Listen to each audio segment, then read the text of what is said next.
everyone, I hope you had an amazing Christmas. Thank you so much for clicking on this video.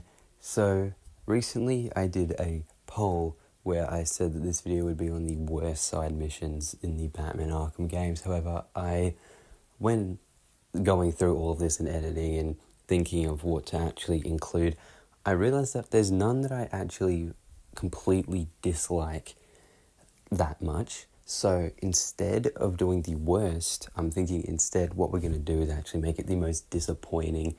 And instead of the 5, I occasionally in videos do the top 3. So this is going to be one of those. This is just going to be the 3 most disappointing side missions.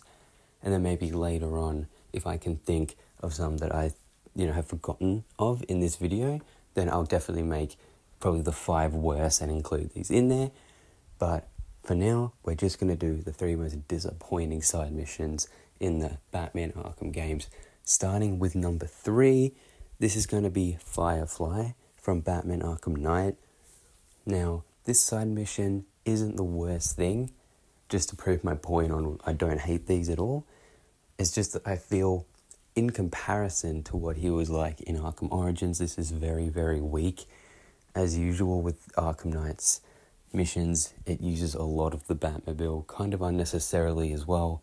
Of course, for those who played the game, you know how this, I shouldn't really say fight, but you know how this encounter goes down. We see a lot of buildings getting burnt down across Gotham City, and then eventually when you trigger the mission, you find him, you chase him around in your car, and then you jump out, you punch him in the face a bunch, and then he flies off, and then you just keep doing that. I believe it's 3 times, and then, if you think, why doesn't he, when you pin him down, why don't you rip off his, his wings? But Batman just keeps wailing on him, which is funny to watch, but, it's not very world's greatest detective-y.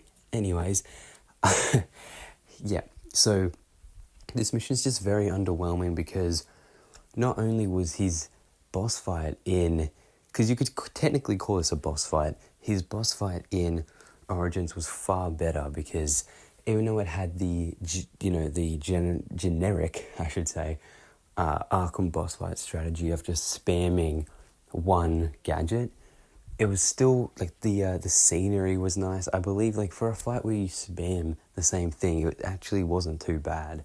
But with this one, you're just in the car chasing him, and there's no real risk to it because even if, you drive through the flames that he eventually starts dropping later on in the fight, it doesn't do much because at that point you likely have full armor on your car, so it's really not gonna do much. And I think that when you make fights, you want to make sure that there's a high risk, high reward sort of situation, which I think most of this game does pretty well, and most of the series does pretty well with boss fights. But for this one, in my opinion, the side mission overall is just pretty weak, and something that I think all side missions need is a good build-up and a good finish, and I don't think this one had either. Alright, now at number 2, I have Hush from Arkham Knight as well. This one is just very disappointing because, of course, when we first saw him in Arkham City, the side mission in that game was awesome. And if I do a video on the best side missions, which I probably will, that one will definitely be on there.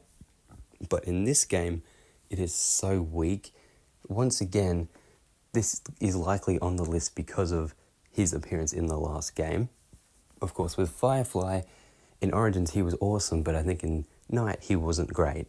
In this instance, he was awesome in City, but really not good in Night because the mission actually has a really exciting sort of start where we see Batman get into an elevator and then he comes out without the suit and we think we get to play as Bruce, but of course that's not the case. It's actually Hush, which is a very cool reveal, but it's not very, it doesn't build up on the last game's premise very well because we see that he's made his face look identical to Bruce Wayne, and then he leaves, and then we see him in this game, and while, yeah, he definitely does look like him, the mission has no real payoff because, again, it just involves Batman beating someone up. there's not a lot of story to it. The most story that we really get is that he's trying to steal Bruce Wayne's money. Like, that's really all it comes down to.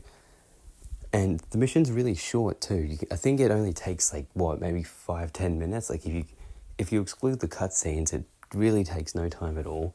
And I think even though the cutscenes are very pretty to look at and they're very impressive, especially for 2015, they're not enough. Like, it's a game. You need to have more gameplay elements in a story mission. It can't just be cutscenes, basically, which I think is what most of this one is. So again, I do not hate this. I just think it's very disappointing, especially following up on his really, really good appearance in Arkham City. Alright, now at the number 1 spot, I have Deadshot from Arkham City. Now, the reason I have him in the number 1 spot, I actually think I've talked about him before in another video that I can't remember which one it was, but I believe that he is the worst side mission, not actually for quite a different reason to the other 2 that I've mentioned. And it's not because he had a good appearance in the first game, because he wasn't even in Arkham Asylum. And it's not because I think the whole build-up was weak, and then the finale to the mission was weak. It's because I think that the actual setup for the mission is awesome. It's amazing. It's one of the best, maybe even the best, aside from maybe the Hush one, in Arkham City.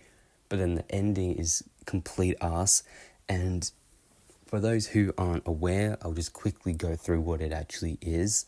So in Arkham City, you can find a bunch of victims that have been shot, and you sort of, trace where these shots came from. You go around the city finding a whole bunch of victims, and then eventually you figure out where Deadshot actually is, and you figure out he's about to shoot another person. So you go and you stop that. You save, I think it's Jack Ryder or someone like that, from getting shot. And then you go up and you find him. And then I think it was the worst boss fights is where I talked about this. And basically you go up to the roof. He's trying to shoot you. You just, don't get shot. You just, don't be an idiot. You just hide from him, sneak under the floor grate, and then you just, you jump on him and you beat him up. It's very simplistic, and I think it's a really, really weak end to it, because as I said, the whole build up to this mission was actually really good. But then when the ending is weak, it makes the whole thing sort of fall flat on its face, which really sucks because, as I said, the whole mission all the way up until this fight was really, really good and really exciting. And I think what they should have done instead was do a boss fight sort of similar to the one in Arkham Origins. Now, of course, Origins came out after City, so they wouldn't have had that idea, but a proper boss fight where there's henchmen and he actually has armor, things like that, even on that rooftop, would have been more difficult and more challenging. And I honestly think it would have been more fun, because yes, sometimes making things easy is more efficient and it helps you just get through the game quicker and it could be more enjoyable. But I think giving players a challenge and a rewarding end to a mission that goes on for a while would have been a better choice here. Thank you guys so much for watching. I do hope that you enjoyed. As I said at the start of the video, I hope you guys all had an amazing Christmas, and I should have a couple videos up before the new year, so I hope to see you there. Consider subscribing and liking. It means a lot to me, and I hope to see you soon. Thanks, everyone.